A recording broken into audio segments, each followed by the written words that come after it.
जय मसीह के मित्रों, भजन संहिता 127 और 1 और 2 में घर निर्माण की एक खूबसूरत बात है। यदि घर को यहोवा ना बनाए तो बनाने वाले का परिश्रम व्यर्थ होगा। और ये बात उतनी ही सत्य है, यथार्थ पर आधारभूत सिद्धांत के साथ खड़ी है कि घर का बनाने वाला यहोवा ही होता है।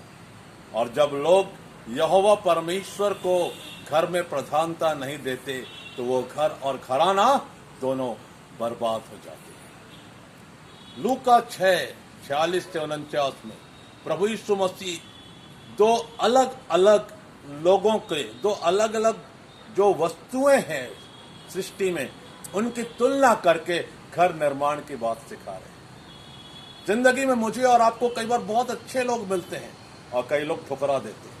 कई लोग प्रेम करने वाले होते हैं, कई लोग नफरत से भरे होते हैं। कई लोग अमीर और गरीब का भेद करने वाले होते हैं, लेकिन कई लोग गरीबों को भी गले लगाकर उनसे प्रेम का इजहार किया करते हैं। तो जो दो लोग हैं, तुलनात्मक अच्छाई के विरोध में बुराई, ये परस्पर विरोधी बातें, नफरत के विरोध में या प्रेम के विरोध में घृणा, और ये सारी बातें मानव जिंदगी में होती है। उसी प्रकार प्रभु यीशु मसीह ने उदाहरण में कहा कि दो लोगों ने घर बनाने का एक निर्णय लिया और एक ने बालू पर बिना नींव का घर बनाया। और बालू का घर कमजोर था, इसलिए जब मेह गिरी, बारिश हुई और बारिश की जो धारें हैं, लहरें हैं, उस घर पर लगी तो घर गिरकर सत्यानाश हो गया, क्योंकि वो बगैर नींव के बना था। दूसरा घर चट्टान पर बना।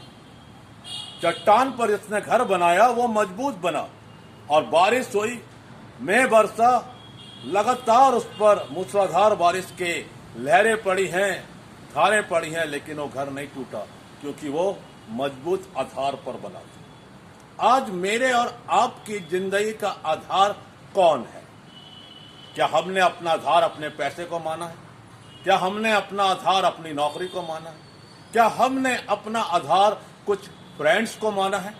या हमने अपना आधार प्रभु यीशु मसीह को माना है, उस पर भरोसा करते हैं, उसका भय मानते हैं और उसके वचन को अपने रोज के दैनिक जीवन की रोटी मान कर हम खा रहे हैं। मेरे प्रिय भाई और बहनों, जिस घर का बनाने वाला यहोवा होता है वो घर कभी टूटता नहीं। जिस घर की नींव प्रभु यीशु मसीह के द्वारा स्थापित होती है वो घर बिखरता नहीं। घर के साथ घराना जुड़ा हुआ है और मुझे और आपको इस बात को ध्यान में रखना है कि घराना जो घर के भीतर रहने वाले लोग हैं उनसे मिलकर बनता है। यदि प्रभु यीशु मसीह घर के भीतर ना हो तो घरानों में रहने वालों के बीच में रिश्ते मजबूत नहीं होंगे, उनके बीच में प्रेम का संबंध नहीं होगा, प्रेम के बदले में बुराई होगी।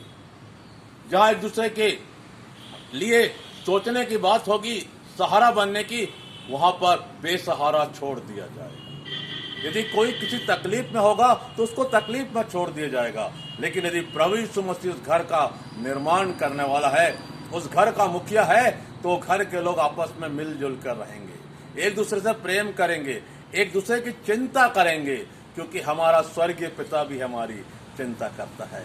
बाइबल में लिखा हुआ है, जंगली सोचनों को ध्यान से देखो, वृक्षों को देखो, फूलों को देखो, आकाश के पक्षियों को देखो, हमारा परमेश्वर उनको अच्छे से पालता है, तो वो अपने स्वरूप में बनाए हुए इंसान को क्यों नहीं पालेगा। आइए आज से ये जीवन केवल प्रभु यीशु मसीह का हो और हमारा घर का मुखिया केवल परमेश्वर और उद्धारकर्ता प्रभु यीशु मसीह ही बना रहे।